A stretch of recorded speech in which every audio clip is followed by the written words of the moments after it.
live from Ulanqab in central Inner Mongolia Autonomous Region.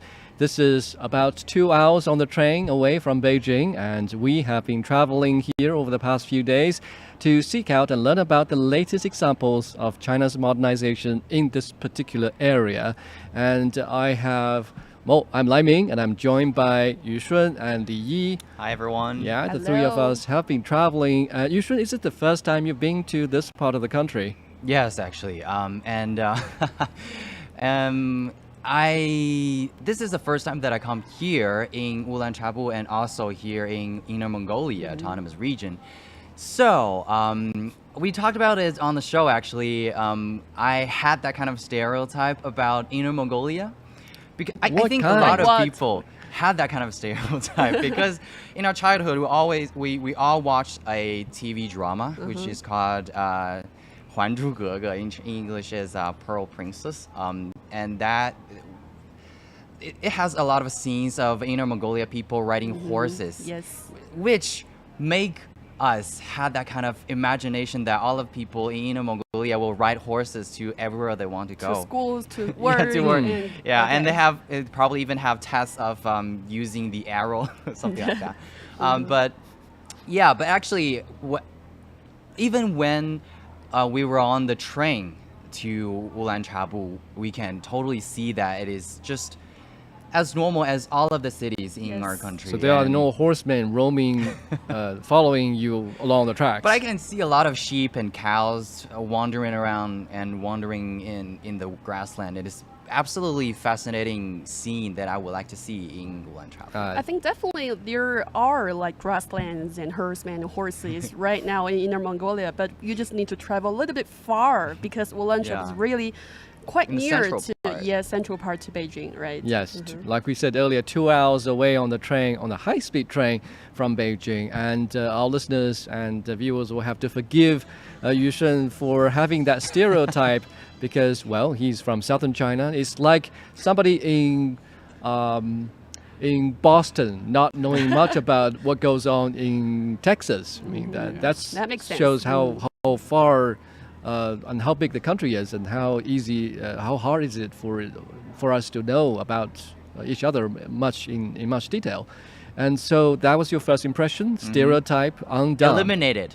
Okay, Li Yi, have you been to? Well, you strike me as somebody who likes to travel, and you must have been to this, at least in the Mongolia Autonomous Region, right? Yeah, actually it's my second time here in Inner Mongolia, but it's really my first time here in Ulanqab. I traveled to Inner Mongolia like 7 years ago, still as a college student. And at that time, Inner Mongolia really struck me as a place of rich natural resources and landscapes because as a regular visitor, we just went to deserts, we went to grasslands, and we experienced all kinds of events you can experience here. So that really left a very strong impression, to me. And meantime, people here they are really impressive to me because they are so passionate, and especially during this trip. And heartwarming. Yes, they are so heartwarming, and we actually met a lot of people here during this trip. We talked to farmers, we talked to researchers, and we talked to professional staffs in all kinds of companies across all the industries in Inner Mongolia. Still, their passion and their hospitality still struck me. So that's my, impression about Inner Mongolia this time. And also a little side note here, we are currently in an education center near a village in Ulanqab, and this education center is supposed to be, a place designed for kids, for them to hang out and learn about the local vegetation, plants and grains and vegetables, that kind of thing. And this is also a place where the kids can learn about some, safety precautions that they are supposed to take in case of like earthquakes and fire hazards. So we do get some, interruption or disturbances coming from both our ways. But and, I have to say it is a wonderful place. So I understand that all of these kids are making noises because if I was visiting here, I would make the same noise. Yushen is super passionate this morning because it's really his first time to this village and to this Yeah. educational center specifically. He's like so excited and wow, what's that? What's this? I really want to give a try. It's such a wonderland for kids, I would say. And for you too. and for you too. And when this is done, I suggest you go and experience that earthquake demonstration Definitely. area where they recreate the feel of somebody going through a 7-degree earthquake, 7 degree magnitude Whoa. earthquake. So that's really something. You should go and challenge that. Yeah. But well, enough chit chat. I mean, we are here to seek out the good examples of China trying to pursue the path of modernization, and we are trying to look at the local examples. And over the past few days, we have gone to many parts of the region to look at local businesses, industries, and also look at the outlook of rural villages, as well as the latest development in our pursuit of carbon neutrality. So there's a lot of industries focused on developing low carbon or carbon neutral technologies like wind turbines and that sort of thing. So there's a lot to share, and Yes. we begin with our observation of the industry development here. And again, we begin with Yushun, who's always so excited and passionate about seeing new things. And so what was the first thing you saw here? The first place that I visited is called Zhuozi County, and it is a county famous of a special delicacy here. It's called smoked chicken. Smoked the chicken. Yeah, it's basically most of the time they sell it with a whole chicken, and it's cooked in a special broth with a lot of ingredients like onion, ginger, pepper, something like that. Sounds delicious. Yeah, and then they put it on a huge can, and they will smoke it with sugar and wood so that they will have a special taste. Okay. Unique taste of a smoky taste. It's one of the 3 most influential ready-to-make chicken here in this country. I mean, Yeah. the other being 道口烧鸡, right? Oh yeah. What's the other one? I can't really recall. But it's suffice to say, it's quite influential, at least in this part of the country. Yeah, and we actually interviewed one of the sales manager of a smoked chicken brand, and they really, inspired us a lot in terms of, providing a lot of job opportunities for local people because, actually, they are using a lot of, policies to actually conduct that kind of poverty alleviation because they provide job opportunities for local residents first, and then if they are not capable of doing that kind of new media thing for them, they will also use new methods to actually for example, because they sell chicken, so they give the local residents some chicks to raise them and then buy them back, Okay. with a higher price so that they can have make profits from it. And I really appreciate this kind of idea. They are not only trying to expand their brand influence by just selling the products, but also actually try to improve the kind of industry so that they can attract more talents back to their hometown and actually develop the economy of their hometown. Right. I have been here and I've tasted the smoked chicken a few years ago, and there's a story behind it, and that is, well, famous as it is in the region, meaning Zhuozi smoked chicken in the past were mostly sold through train windows Oh yeah, at train that's stations. actually a And childhood so- memory for a lot of people. Oh, yes, yeah. yes. When we Yushun did shoot a short video, and which Yeah. was posted online, and a lot of our colleagues and people online said, "Good job! You are really leaving no stone unturned in terms of really discovering and appreciating the local culture. I mean, that has been a part of the local culture. So back then, people bought them and sold them in train stations through the Yeah. train windows. But nowadays, in recent years, as the local people seeks to promote the products outside of the region, they also try and promote the products online through e-commerce live stream sessions, and but not everyone is equipped with the skills and also the savvy to really talk to buyers, potential buyers across the country. So the local authority back then, when I first visited here, were hosting training sessions for people who wanted to pursue a career in this regard. So they get trainings as to the differences in different live stream platforms, how they operate the software. So really a lot of efforts goes into promoting the brand across the country. So I also heard the story from this sales manager that they recruit a housewife who had no experience of working, and then which means she basically has even no knowledge in computer managing, you just using computer, using Excel to actually do some e-commerce thing. So they gave people like her a lot of training to actually from the dust, from using even using the keyboard, using the mouse to control the computer, and then she's doing very well in this job. And and the salary, basically, she said it can be basically higher than the average salary of this county. Well, it is a competitive industry locally. Li Yi, what was your first impression? What was your first stop, in fact, after you arrived here? Actually, I went to a yogurt production company, which has a pretty long history, over 30 years in Ulanqab. And actually this city, Ulanqab, is known as the capital of yogurt here in China. So that means they are really developing a strong and prosperous yogurt business. And I think people really know that milk is the heart of grasslands, right? Because they have really good grasslands and the cows. Livestock, Yes, and meantime, yogurt is also a cherished beverage for herdsmen, especially in summer, because it's cool, it's fresh, it's good for your health. So for centuries, I think people living on this land, Ulanqab, have been really raising and milking cows and producing yogurt. And especially, at this yogurt production company, I was told by the manager that the tradition and technique of producing and making yogurt has been passed down through generations. And right now, it's really the fourth generation who carry on the legacy of producing yogurt here.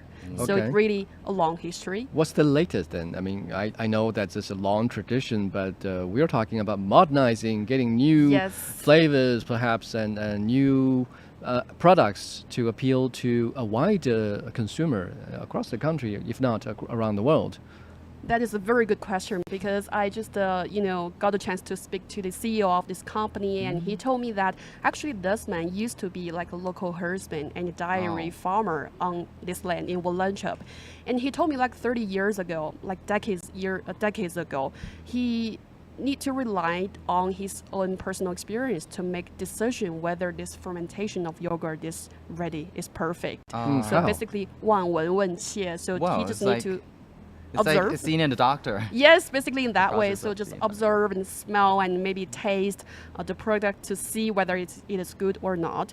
But now they don't really have to rely on that experience, because they have really modern machines. Because in that factories, I saw a very completely automatic production line, to transform milk into yogurt. The whole fermentation process is really conducted in an automatic way, and only like two staffs are sitting in front of the computer to looking at those data and to monitor the whole process. That is the production mode right now.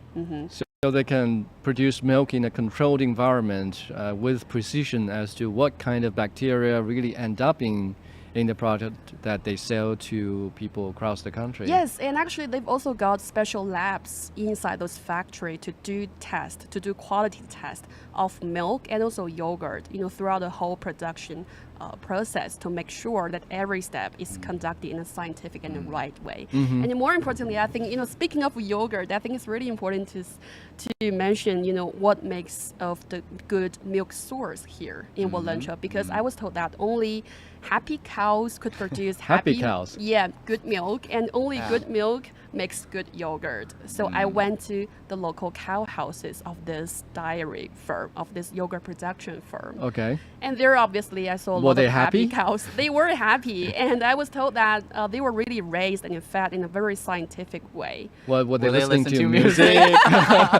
and taking sun baths, And maybe yes, getting massages?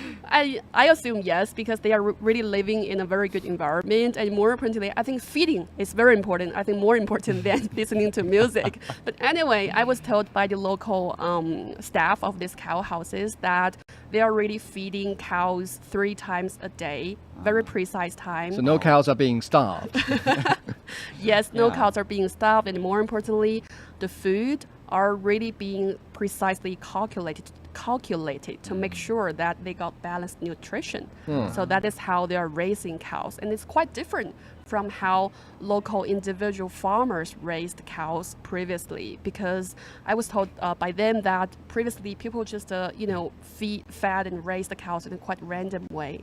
Somehow they fed cows whatever they eat. Yeah. Okay. So, the thing is that in that way, the milk production could not really be guaranteed. Right. Because I was told that previously each cow producing around 20 kilograms of milk per day.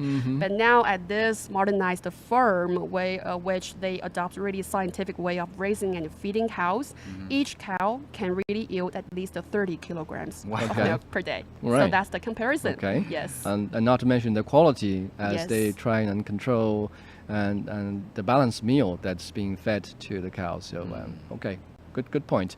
I went to another influential brand name here in Ulanqab, and that is Mooncake, Fengzhen Yuebing. yeah. It's a very That's quite influential famous. brand in this part of the country, and there I went into the factory floor of a mooncake company, and they have been doing industry upgrade over the past decade, right? So before that, they were a lot of workshops making mooncakes before the Mid-Autumn Festival on the 8th month of the Chinese lunar calendar. And that's a very important traditional festival here in this country. But they were mostly workshops, family-based workshops. But since the year 2013 or 2014, around that time, the local authorities invested money into building an industrial park. So essentially what they did was they built factory floors and then supported these local industries, local companies to move in and then start production with the assistance of the machines, and so they were able to produce and multiply their production capacity. So when we talk about industrial park, does that mean it's not only mooncake production company based there? I mean, there could be companies, across this whole industry chain, right? Right. So back in the days when we talk about the workshops, they were only in business a few months before the Mid-Autumn Festival, because these things don't last, and people don't really eat mooncakes other time of the year. Yeah. So because- they were more like amateur and sporadic existence, but with the factory floor being commissioned and put into practice, these companies can now scale up and become more or less a pastry companies. So they are in business 365 days a year. Yeah. And so when mooncakes are not in season, and they will make pastries, Other pastries. the other pastries, and they also develop and improve their flavors as they study the taste of Chinese consumers and try and appeal to them, also in the form of e-commerce live stream. But the most important takeaway I get from talking to a head of a mooncake company is he's really paying attention to the cultural element of it, of mooncake business. And he's saying that everything I do here, the brand of Fengzhen Yuebing, all depends on Chinese people's culture of celebrating the Mid-Autumn Festival. Yes, If course. it's not for the element of culture, then all companies in the industrial park, like 15 of them, they can make 120 million mooncakes every year. But this is the size of the local industry for mooncakes and pastries. But he's saying if it's not for the cultural element of the Mid-Autumn Festival, then the whole industry might as well not exist because they can easily be taken over by other bigger competitors who focus on making pastries, who are more adapted, who have been in the business for a long time, and who may have advantage in capital and in talent. So my takeaway is yes, even relatively small businesses are paying attention to culture and seeing the opportunities being presented in stressing a culture. Yeah, you visited a machine-made mooncake factory, Yeah. and I also visited Fengzhen, and I visited. It's actually an individual workshop, and they produce, like, quite famous in that town, and they produce handmade mooncakes. And yeah, it is a town with rich cultural heritage, so they really care about these kind of stuff to inherit all of these traditional Chinese culture. So they are still doing this kind of homemade and handmade mooncake in order to actually, what you said, to actually inherit this kind of the part of this culture in China. All right. And speaking of culture, I mean, we are currently in the education center, like we said earlier, quite close to a local village, and there's plenty of things going on here pertaining to culture. Yes, I think we are in a small village in southern Ulanqab. It's quite small because it only got over 300 households with permanent residents of over 600. So that's the scale of this village. Yeah, yet they got a 600. huge educational center, right? I see that through your eyes, Peter. But anyway, I think this village really is also impressive for me and also Liming because it's actually a small village that used to rely on single traditional agriculture. Vegetable planting is the pillar industry for this village, yet, it's not really a big scale, and especially when facing with fiercer market competition, it could be quite challenging for them to develop their local economy only, by relying on that traditional agriculture. So that's why they are also expanding this agriculture sector through all kinds of modernized mode. For example, protected agriculture is the issue we are discussing during the past few days, right? We visited a local green grape vineyard where they are really adopting greenhouses.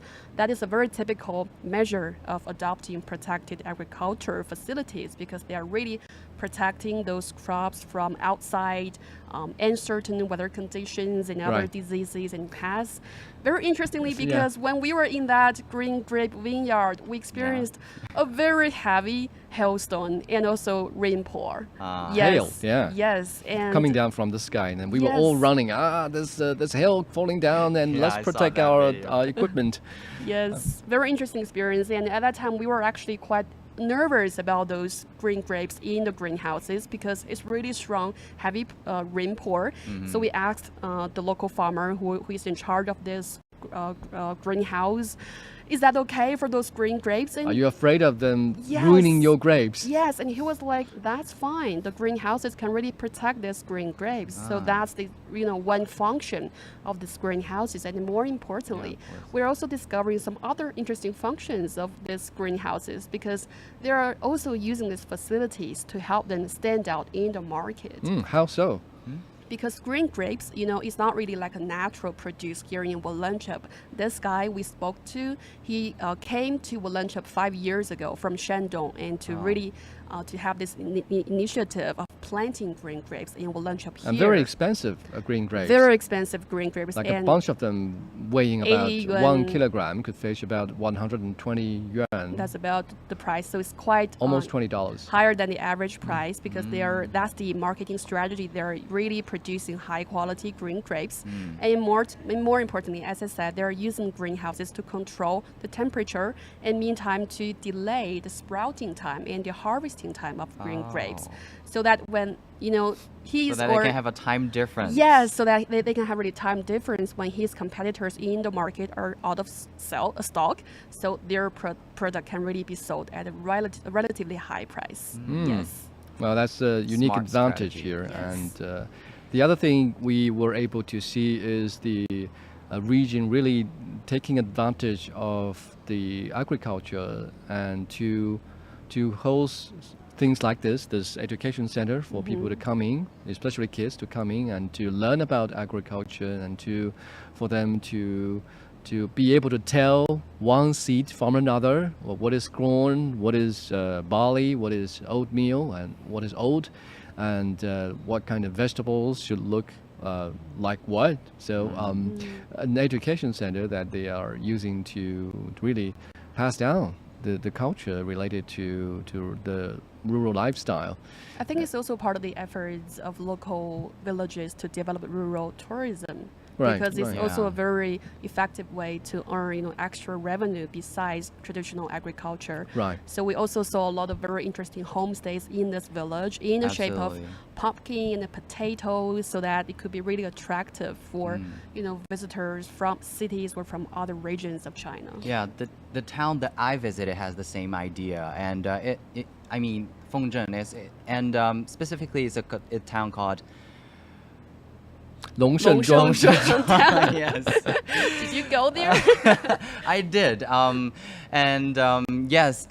It, as we said before, it is a town with rich historical heritage, and it's actually, and we know that in Inner Mongolia there are a lot of people from Shanxi province, which is It's quite close. If you yeah, look it's at the quite map. close. And this town is basically the first stop that bordering Inner Mongolia and Shanxi. So there It's are a very lot important of, trade route. yes, there are a lot of Shanxi people, and there are a lot of cultural background about Shanxi in that town, and also we have that kind of idea that they are actually constructing a lot of historical buildings to actually create and build an ancient town idea. When you It say is an ancient town. When you I say mean. constructing historical buildings, what do Yes. you mean? Do you mean they are protecting historical buildings that are already in existence, or are they building more such buildings in semblance of the historical buildings? Actually, both. They're protecting these ancient buildings, and at the same time, they're actually based on that kind of a culture to build new buildings and actually try to develop tourism there. And as Lee said, they are also using this tourism idea to develop like homestays and restaurants, so they can have more job opportunities through tourism and try to develop economy there. And if you are somebody who really cares about your own local culture, and there's a chance that you can go and appreciate what they do at the Longshenzhuang and what they trying to replicate as to what the town should look like in the past, and you should get some information and also your own insights, your own thoughts from looking back in history. And this is likely, I mean, to be realistic, I mean, the region is not exactly and particularly densely populated, and we are talking about 2.7 million people throughout this Ulanqab region. But it's quite close to, like Feng Yushun said earlier, quite close to Shanxi and to Beijing, so population centers. And there is a tendency for people to pay more attention to history and culture throughout the Chinese society. The other example I get from the head of the Mooncake factory is that they had a very, very successful live stream e-commerce session just the day before I visited, and he was cooperating with a influential live stream host who is known for his ability to read a lot and to present what he has read through these live streams. So he said that the reason he was able to get more orders than he anticipated was because there are more people paying attention to culture and education and arts here in this country. So there's a chance that people might find an interest in Longshenzhuang and want to go and really appreciate the historical flavor over there. So that's another takeaway we get from traveling all around Ulanqab. And also in this village in South Ulanqab, I think Liming, you also visited a local courtyard, right? Yeah. And you have very interesting. You wanna bring that up? experience. I Yes. visited a courtyard actually. Oh. As we mentioned before, I visited a handmade mooncake shop, Right. and they have different flavors. Actually, like what we know about mooncakes are basically the mooncakes with fillings, right? And these kind of traditional handmade mooncakes doesn't have fillings. Now, that's like the feature of Fengzhen mooncake. Yeah, here. yeah, and But but now they have it's no different longer flavors. it's no longer the case. They are trying to experiment with new flavors, right? Yeah, and my favorite one is rose flavor. And Oh. I heard from the owner, the shop owner, she said they actually grow roses in their backyard, In their and backyard. they use it to create new flavors for the mooncakes. So it's like 100% natural. 100% natural, and they even invite us to pick up some fruit from their backyard of the trees. Well, When so there's backyards. like hail and the rainfall. No, oh yeah. At the moment, we started picking up, and then the rainfall just calmed down, and Yeah. they're just falling down. We're not picking from the tree, we're picking from the ground actually. okay, all right. So well, the weather can get a little capricious in this part of the region, Yeah. but another interesting point here is as we speak of weather, I mean, Ulanqab does have has an advantage in its weather in the sense that it's got very rich wind and solar energy, and as Yes. such we see a lot of businesses concentrated here to really try and tap into the resources. I for one had a chance to visit a wind turbine manufacturer, and even on our way, Li and I we Yes. sort of went the same way, but in separate directions. We both noticed the Huge blade. Witnessed what's the right word to the describe? monster. Yeah. So the wind Super wind giant. turbines. When you look at them from a distance, they look so tiny. Yes. And, Yeah. but in fact, when you go close, like when they're lying by the roadside, it's really long, and you can spend seconds in the Yes. car passing Yes. it by before you see both ends of one blade of wind turbine. Yes, I was actually on the car, because I was on the way to this energy storage factory, which is just nearby this. And you took plant a short factory. video of it. I took a short video, and I think the driver was driving pretty fast. Yet, for a whole view of this single blade, it took me 13 seconds. 13 seconds. 13 seconds Wow. Like for Lee a was like single blade. going, car. going, In a car. still going. Whoa! Yeah, that's how big it is. Yeah. So I went there to talk to the head of the factory and to learn more about it and in how were they able to make wind turbine blades so huge. And there's a lot of science in it.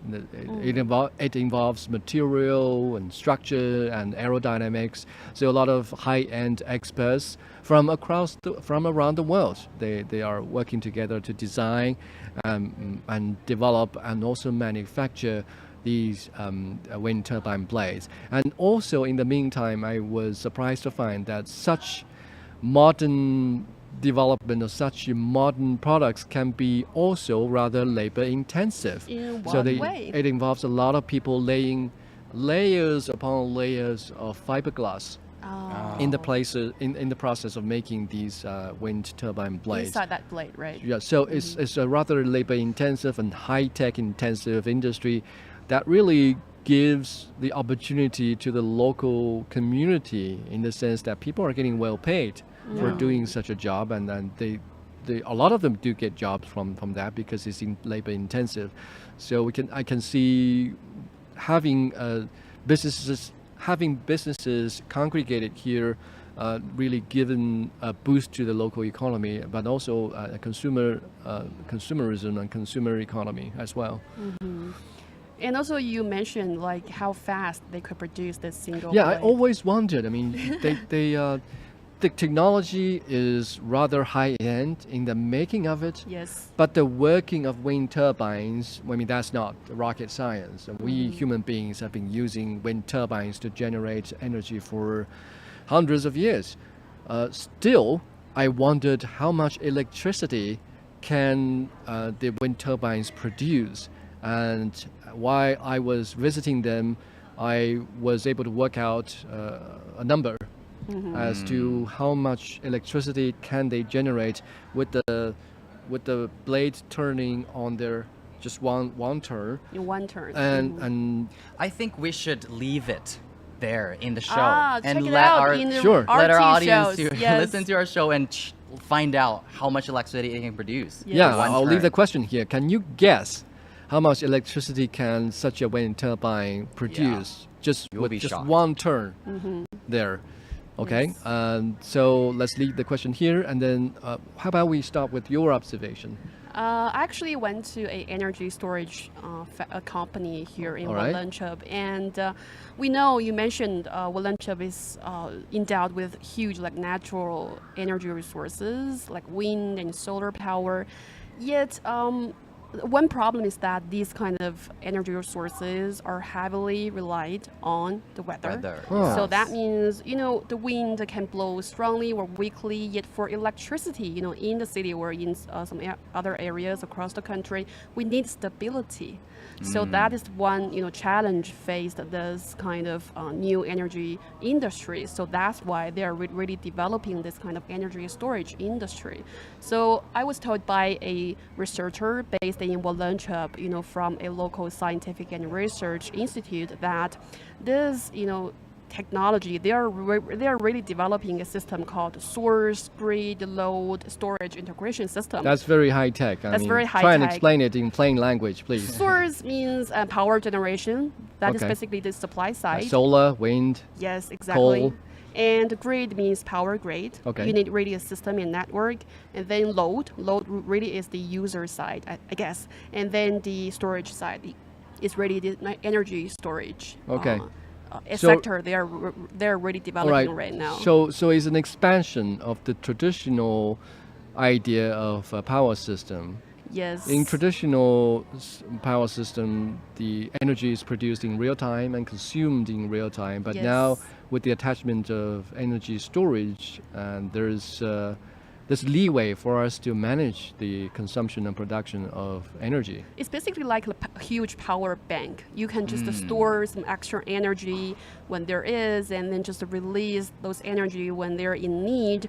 A simple saying just explain is you have to always prepare for the rainy days. And That is this- the logic behind this. And this really is important when we talk about solar energy and wind power, in the sense that if it's the traditional way of power generation by burning coal, we human beings can absolutely control the amount and the pace of power production. Yeah. If it's in summertime, people are turning on their AC, we simply burn more coals. But that's not a very sustainable way, as we all are aware of the consequences of climate change in recent years. So as we pursue development in solar and wind power, these are natural resources that we can't really control. We can't tell the sky or whatever higher existence up there said, send me more wind so I can produce more power in summertime. But that's not the way it works. Yes, so that's why to develop this kind of energy storage technology is so important when we are trying to promote a new kind of electricity system, especially when China is pursuing carbon neutrality and sustainability goals, as we mentioned. And also I heard that from the people that I interviewed, that is why it is so important to develop the technology in storing the energy. I mean the battery, is because this is kind of one of the most efficient way to actually reduce the carbon dioxide. Because if the loss when you are storing these kind of electricity, it will actually increase.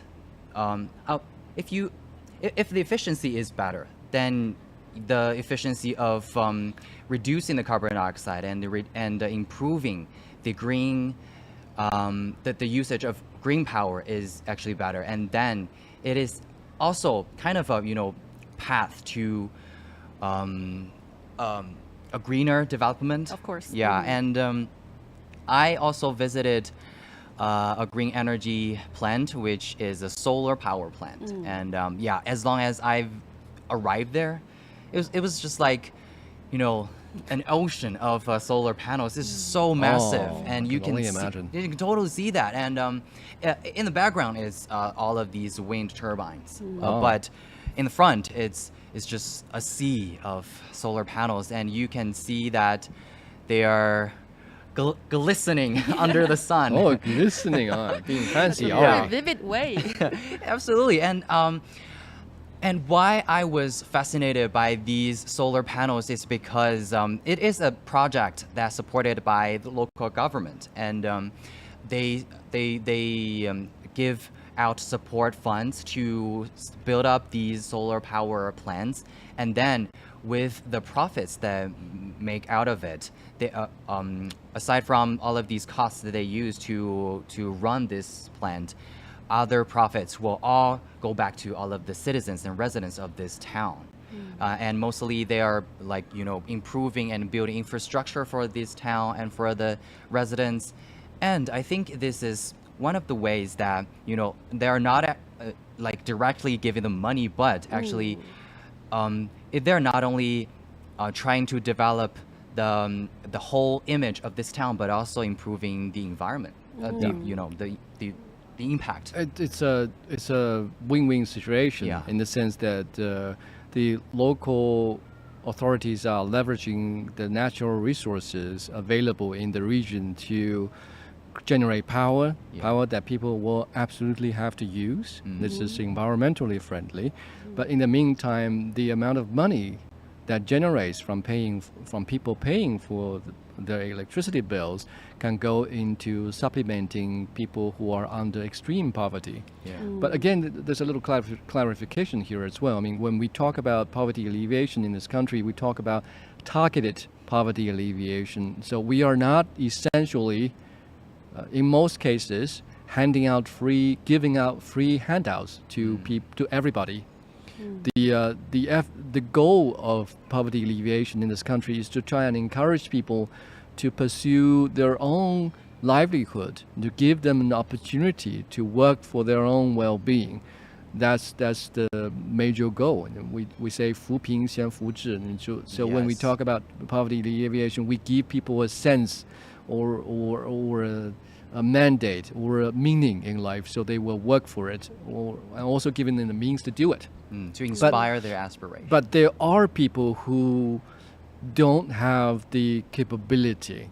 Maybe they've been in an accident or have lost the ability to work, or they are too old to work or too sick to work. And in that cases, these handouts are doled out to people like that. I mean, so there's a very specific categorization of different types of poverty or different levels of poverty that people are going through, and the authorities will go about it accordingly.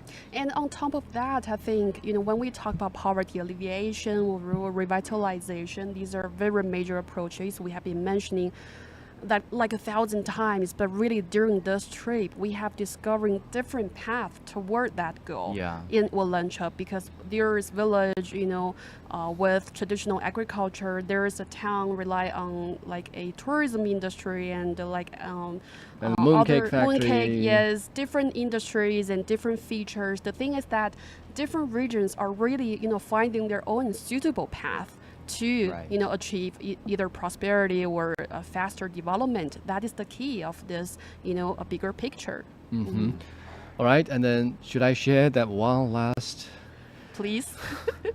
All right, we've been talking about industry development and how modernization can change the outlook of people's livelihood and also the outlook of rural villages. And personally, I feel rather strongly about one thing that I saw, and that is the toilet revolution that's going on here. Oh, you're going to... Okay. Yeah. Talk about it. You guys are from big cities, like growing up in big cities, and you guys don't know my pain. I grew up in a small rural village in southern China. Back in the days, we didn't have our own bathrooms at home, so we had to go out, venture outside to these latrine toilets. Essentially, these are small cottages with the huge pit down there, and you walk in, you step on wooden bars, and you do your business and you work out. So it's a very natural environment. A lot of pests, visualized, mosquitoes and flies and giant spiders. I have to duck every time I enter these toilets, and I have to be constantly afraid of spiders crawling onto Yes. my feet and then falling down there. It At can one be- point, I did lose my backpack down there. Wow. Oh. Okay. Yeah. It actually can be dangerous for kids and elderly people to use that Yeah. kind of toilet. Because Right. Yes. you need to squat there. Yes. Right. Yeah. And it's probably hard for older people to actually squat for quite amount of time. So Which is why, I'm so glad to visit a courtyard in the nearby village and see they have improved the toilet situation. The latrine toilet in some people's homes is no longer there. But the one we went, they still have the latrine toilet, so we took a look at the thing per se. But the nice thing is they have built a proper toilet, flushable toilet in their own homes. And this is connected to a sewage system. Oh. So it's not the old practice in my own home. So I was so scared of spiders and falling into the latrine toilet that my mom and dad decided to build our own toilets a few years later. So, but we did it in an old-fashioned way. We built a cesspool in our own courtyard, and that's everything goes in there, and then it goes out after the processing. So that's a very crude way to deal with, to build toilets. Here in this village, they built a sewage system connecting to Everything underground. 300 people, 300 households in the village, and you flush the toilet and out goes everything, and the waste is collected and then recycled and processed and recycled. So that's a more modern way of toilet revolution that's going on here, and this really means a lot. I'm terribly scared of spiders, and now with this, You can tell. and also, you can imagine, this is northern China. Temperatures can go below 40 degrees in winter. So it's really ungodly in wintertime at night to go out and do your business. Now they can do that in comfort. I think besides the spider part, and also to provide convenience for local villagers to build this kind of modern toilets is also part of the efforts to build a better living environment Sure, for yeah. local villagers. Because thinking about those very traditional and outdated toilets, you may have that smell and it's not exactly hygienic. yes. So I think especially in this village in southern Ulanqab, they're also trying to upgrade the living environments for local villagers. Yeah, and it is a great move because we can see not only in residential area they're improving the quality of toilets, also in some tourism Yes. spots, scenic spots, they're also even rating for the Yes, toilets. You yes. can see some Right. 5A toilets, which is quite fancy. You can even see whether there's a person in the spot through a screen. Everything is digitalized and everything A is screen. yeah. You can I mean, see whether you there's can see somebody. whether there's somebody in there, but not the image there. Okay. Yeah. And for more I on that, feel you can check reassured. out our previous RT shows. We Yeah, have a very about- thorough discussion about that. Yeah. Yes. Okay. I feel reassured. So it's modern, but not that modern. Okay. So we've seen a lot throughout our trip, only in the past few days, but still there are regrets that there are still things we haven't seen. Ulanqab, being so close to Beijing, is a very good tourist destination in the sense that it's really cool in summertime when our friends are struggling under temperatures nearly 40 degrees Celsius. Yeah. We here, despite our despite the fatigue that we go through from traveling, enjoy sound sleep without the AC in regular temperature. And the average temperature in the region is about, in 18, summertime, 18 degrees Celsius. Yes. So, plus there's a grassland. There are volcanoes in the grassland, and there are very magnificent views to look at if you would like to travel here. So there's some regrets. We haven't been able to see that, but we hope we could come back sometime to present you with more impressive images for that. And before we wrap up, and let's provide the answer to the question we left. Oh. How much power does the one wind turbine produce in one go? And The answer is it really depends on the size of the wind turbine and also the strength of the wind that we go through. But at the factory, I worked with statistics of the blades that they are manufacturing right there. So given the specifications I had, and we work out an answer, and that is one turn of the wind turbine, can produce about 15 kilowatt hours of electricity. And that's equivalent. I don't think you guys have any sense of what that means. Yes, that's equivalent to. That's equivalent to the amount of electricity you use when you charge your phone 750 times. Whoa. Yes, that's the huge number. That's really impressive, yeah. Yes, and then I guess that basically vividly tells the huge potential of this wind energy power. Well, Yeah. it's industry, still right? nowhere near to compete with coal and other sources of energy, but it is okay. It is workable, and it's a viable technology solution. Yeah, that's why Ulanqab also has a name called capital of wind power. The capital of Yes. wind power Yeah. in this country. So it's definitely a place worth visiting. If you are really watching our live stream and you are very interested in this place, please come to visit this place. And I think for more, I think we've also discussed a lot of detailed story in RT shows, roundtable shows. You can also find us on Apple Podcast, right, Lai Ming? Yeah, Apple Podcast, that's Roundtable China. I mean, that's where you can get, well, we have a series of programs, special programs, in podcast format, where we discuss more in depth our observations by the day. So if you like. And we also got videos, smoked chicken and also wind power, those Right. factories and everything else. You can also check it out on all kinds of social media platforms, right? Mhm.